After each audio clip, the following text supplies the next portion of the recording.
किसी न किसी सोर्स से डेफिनेटली लाइट क्रिएट हो रही है जो उस ऑब्जेक्ट पे स्ट्राइक करती है एंड रिफ्लेक्ट होकर आपके आईज तक पहुंचती है।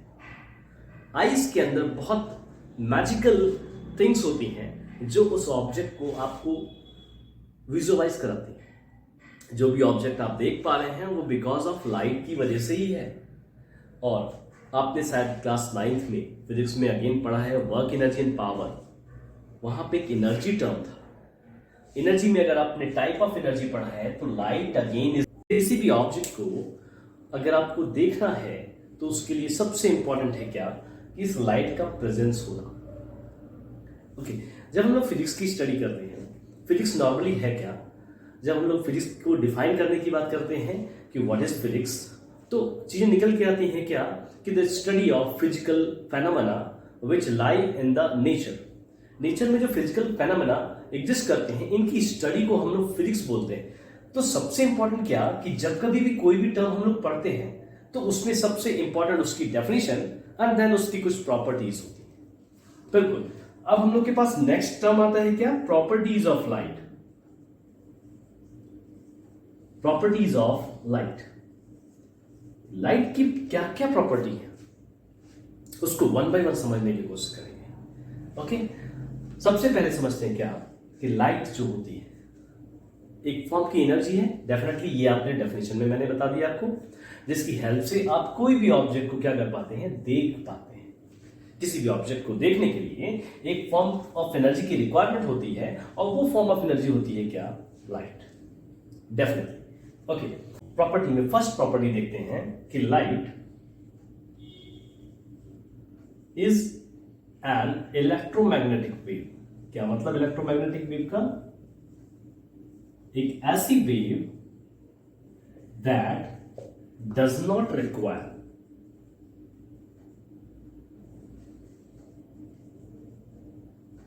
Any material medium for propagation.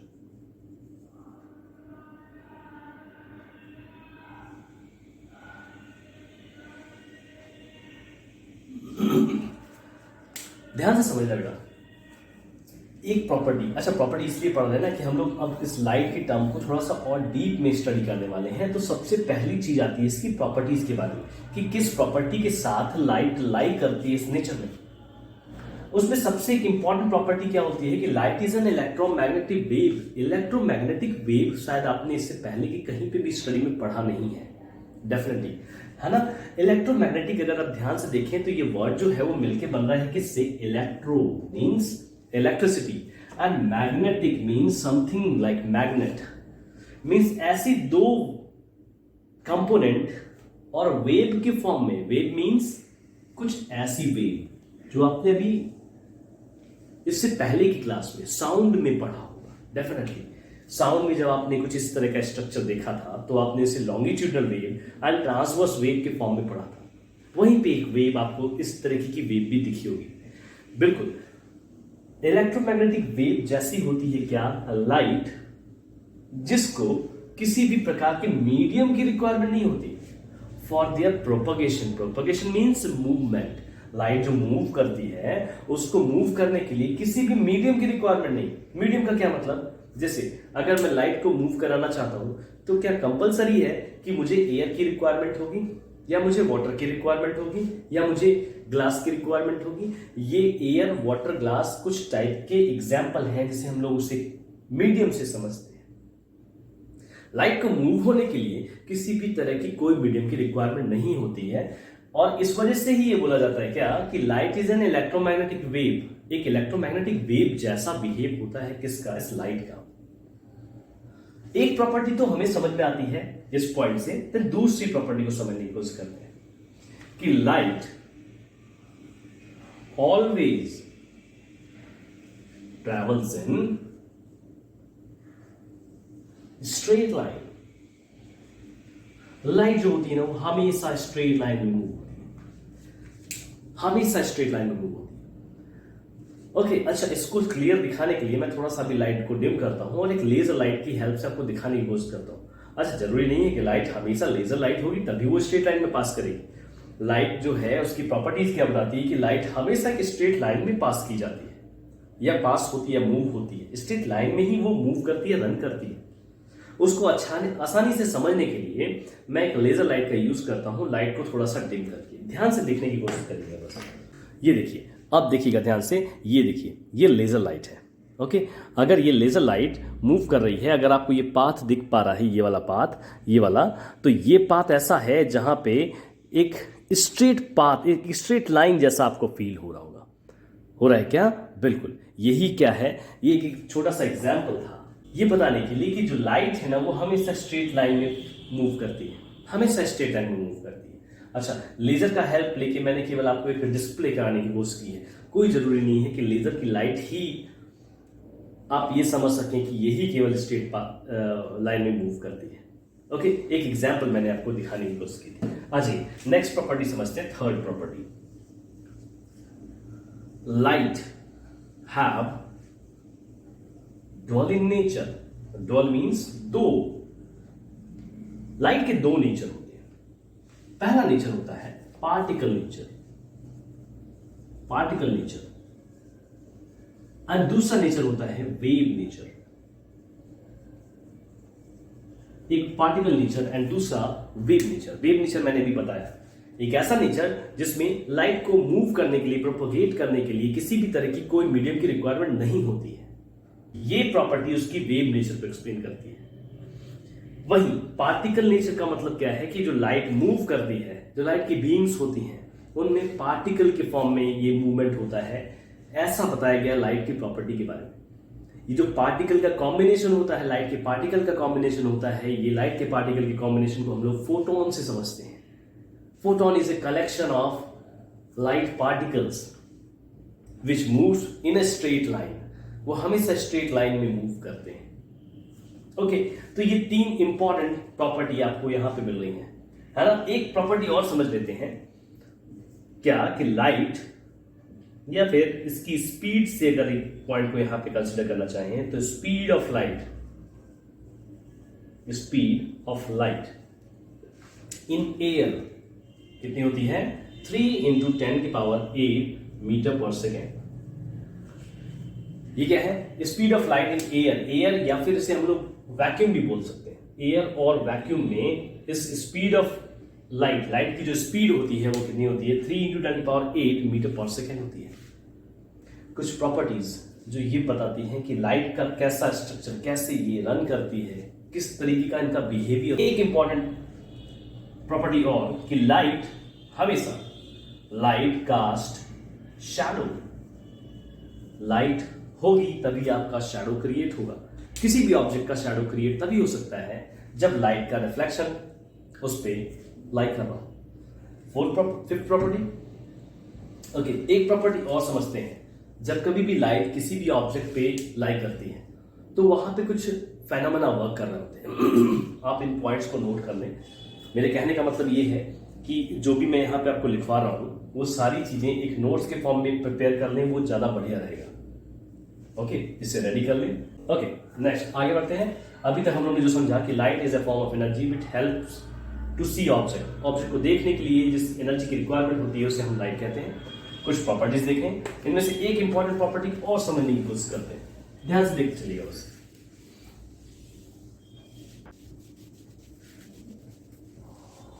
Sixth property लिखिएगा, पहले समझ लीजिए उसके बाद लिखने की कोशिश करते हैं कि क्या होता है कि सपोज कभी भी कोई लाइट, एक ऑब्जेक्ट है, सपोज कुछ ऐसा ऑब्जेक्ट है, अगर लाइट इस ऑब्जेक्ट पे स्ट्राइक करती है, ओके, तो ये उस लाइट की इंसिडेंट रे होती है।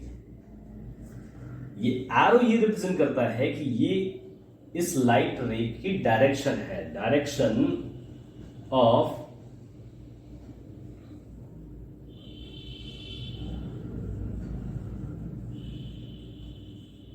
लाइट रे। लाइट रे की डायरेक्शन को इस एरो से रिप्रेजेंट किया जाता है, और इस एरो के साथ बनने वाला जो लाइट का डायग्राम होता है उसको हम बोलते हैं रे डायग्राम। बहुत इंपॉर्टेंट है आपके इस चैप्टर्स में। ओके, अच्छा, ये सपोज कोई ऑब्जेक्ट है आपका, इस ऑब्जेक्ट पे तीन चीजें लाइक करती हैं। कौन कौन सी चीजें? अगर लाइट इस पे स्ट्राइक करती है इस ऑब्जेक्ट पे एंड देन रिफ्लेक्ट हो जाती है, मीन्स बाउंस बैक हो जाती है। ये रेज जो है वो एक्सप्लेन कर रही है क्या कि स्ट्राइक करी एंड बाउंस बैक उसी मीडियम में आ गई। मीडियम का मतलब अगर ये लाइट रे एयर से मूव कर रही है और एयर में ही चली आती है तो इसे bounce back in the same medium बोल रहे हैं। और ये पूरा फेनोमेना कहलाता है क्या, रिफ्लेक्शन कहलाता है। ये वाला जो फेनोमेना है इसे हम रिफ्लेक्शन बोलते हैं कि लाइट का रिफ्लेक्शन हो रहा है, reflection of light. Reflection of light, reflection of light के लिए सबसे इंपॉर्टेंट क्या है कि एक सरफेस का प्रेजेंट होना, और सरफेस भी कैसा, सरफेस भी होना चाहिए कैसा, साइनी सरफेस होना चाहिए। सरफेस होना चाहिए कैसा, साइनी सरफेस। साइनी सरफेस, और उसे क्या बोल सकते हैं, पॉलिश्ड सरफेस। पॉलिश्ड सरफेस कैसा, जो शाइनिंग जैसा। रिफ्लेक्शन तभी पॉसिबल है। एक फेनोमेना तो ये रन करता है। दूसरे तरीके से समझिएगा कि सपोज एक मीडियम है आपका एयर और दूसरा है क्या, वाटर। ओके, अब यहां पे दूसरा फेनोमेना समझते हैं। एक मीडियम एयर और दूसरा मीडियम वाटर। यहां से लाइट मूव होके आती है। अगेन जब कभी भी लाइट मूव होके आ रही है तो इसे हम इंसिडेंट रे कहते हैं। अभी आपको मैं इसको सारे एक्सप्लेनेशन के साथ समझा दूंगा। जब कभी भी लाइट एक मीडियम से दूसरे मीडियम में पास होती है ना, तो ये जो टर्म होता है इसे बोलते हैं क्या, रिफ्रैक्शन बोलते हैं। रिफ्रैक्शन ऑफ लाइट बोलते हैं। रिफ्रैक्शन ऑफ लाइट मींस क्या, एक तो फेनोमेना ये वाला रन करता है लाइट के केस में, और दूसरा फेनोमेना ये वाला रन करता है। एक और फेनोमेना है जो फिलहाल अभी आपके सिलेबस से आउट ऑफ सिलेबस है, मींस आपको इस 10th क्लास में इसकी स्टडी नहीं करनी, एंड दैट इज एब्जॉर्प्शन। क्या, एब्जॉर्प्शन ऑफ लाइट।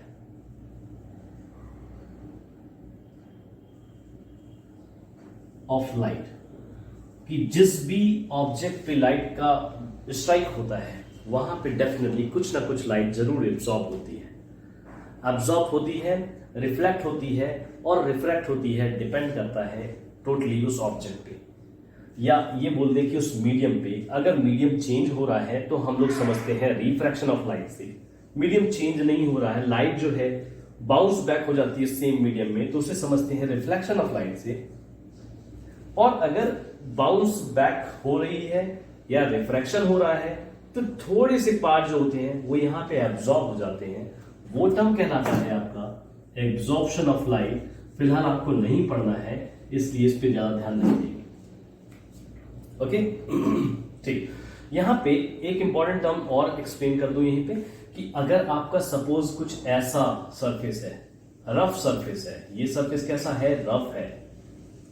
अगर रफ सरफेस है तो लाइट कभी भी रिफ्लेक्ट इजीली नहीं हो सकती। लाइट का मूवमेंट कुछ ऐसा, एंड देन जैसे ही लाइट स्ट्राइक करेगी देन कहीं ना कहीं वो मूव करेगी। वो रफ सरफेस से रिफ्लेक्ट नहीं कर सकती। रफ सरफेस की बजाय अगर साइनी सरफेस है, रिफ्लेक्शन ऑफ लाइट वहीं पे पॉसिबल होता है। ओके, इसको प्रॉपर्टीज के फॉर्म में जरा लिख लेते हैं, ध्यान से इसको समझ लीजिए।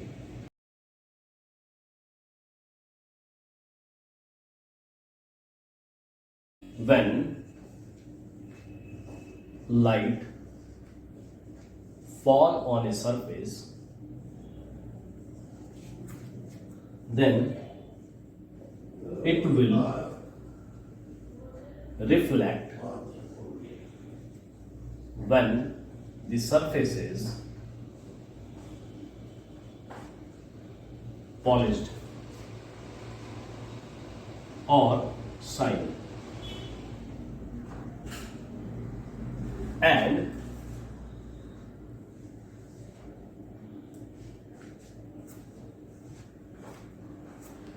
shiny, आगे लिख सकते हैं क्या, this shows the reflection of light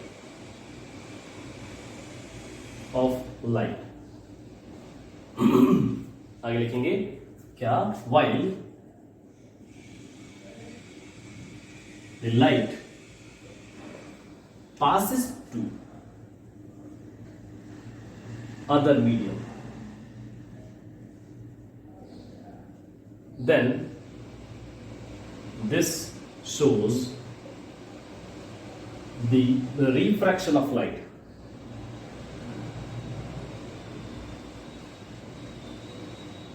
यहाँ पे दो टर्म ये लास्ट प्रॉपर्टी और दो टर्म बहुत इंपॉर्टेंट टर्म कौन कौन से, एक तो reflection of light. Reflection of light का मतलब क्या, लाइट रिफ्लेक्ट तभी होगी जब सरफेस कैसा होगा, शाइनी होगा, पॉलिश्ड होगा।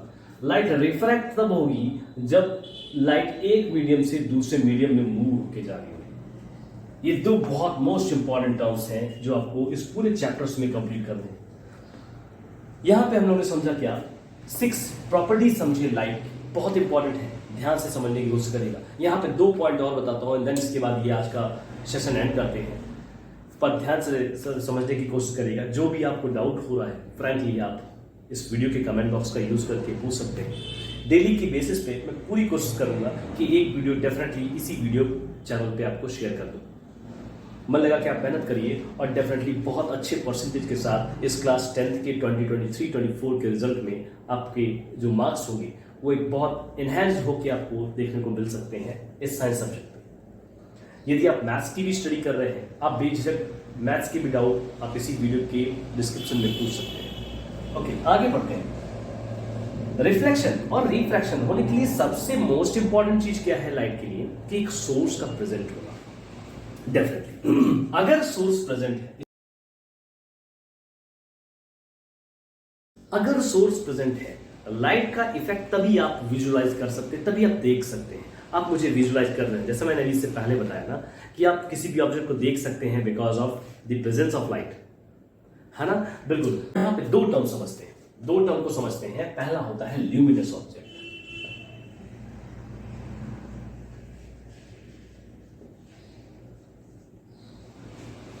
ल्यूमिनस ऑब्जेक्ट कैसे ऑब्जेक्ट, और दूसरे ऑब्जेक्ट होते हैं क्या, non luminous object. Non luminous object ऐसे ऑब्जेक्ट जिनकी खुद की लाइट प्रोड्यूस करने की कैपेबिलिटी है। जैसे एक एग्जांपल, लेजर लाइट एक ल्यूमिनस सोर्स था, लैंप एक ल्यूमिनस सोर्स होती है, कैंडल एक ल्यूमिनस सोर्स है, टॉर्च एक ल्यूमिनस सोर्स है, आपके घर पे लगा हुआ ट्यूबलाइट, आपके घर पे लगी हुई एलईडी एक ल्यूमिनस सोर्स ऑफ प्रोडक्ट है, एक ल्यूमिनस सोर्स है जहां से लाइट प्रोड्यूस हो रही है। ऐसे सारे के सारे ऑब्जेक्ट जो लाइट प्रोड्यूस कर सकते हैं ल्यूमिनस ऑब्जेक्ट कहलाते हैं। क्या लिखेंगे, the object which are capable to produce their own light are called luminous object। Okay, इसके एग्जाम्पल लिख लें। एग्जाम्पल कौन कौन से example, example lamp, example candle, example torch, natural example sun, big source of energy और big source of light energy and so many energies. ये कुछ ऐसे ऑब्जेक्ट हैं जो ल्यूमिनस ऑब्जेक्ट कहलाते हैं, जिनकी खुद की सोर्स ऑफ एनर्जी होती है, सोर्स ऑफ लाइट एनर्जी होती है। ऐसे ऑब्जेक्ट जिनके पास खुद की सोर्स ऑफ एनर्जी ना हो, जो खुद लाइट को प्रोड्यूस ना कर सके, नॉन ल्यूमिनस ऑब्जेक्ट कहलाते हैं। Okay, the object which does not produce light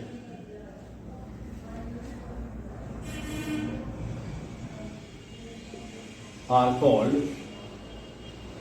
non-luminous object। Okay, इसके एग्जाम्पल आपके पास बहुत सारे हैं, जैसे चेयर, जैसे टेबल, ट्री, ऐसे सारे के सारे एग्जाम्पल जिनकी खुद की लाइट नहीं है, जो लाइट प्रोड्यूस नहीं कर सकते, नॉन ल्यूमिनस ऑब्जेक्ट में उन्हें काउंट किया जाता है। तो यहां तक आज के टॉपिक को एंड कर रहे हैं। नेक्स्ट क्लास में समझेंगे हम लोग reflection of light from plane mirror. इसका टॉपिक मैं यहाँ पे मेंशन कर देता हूँ। नेक्स्ट क्लास में इसको ब्रीफ तरीके से पूरे एक्सप्लेनेशन के साथ समझेंगे कि किस तरीके से रिफ्लेक्शन एग्जिस्ट करता है of light in plane mirror.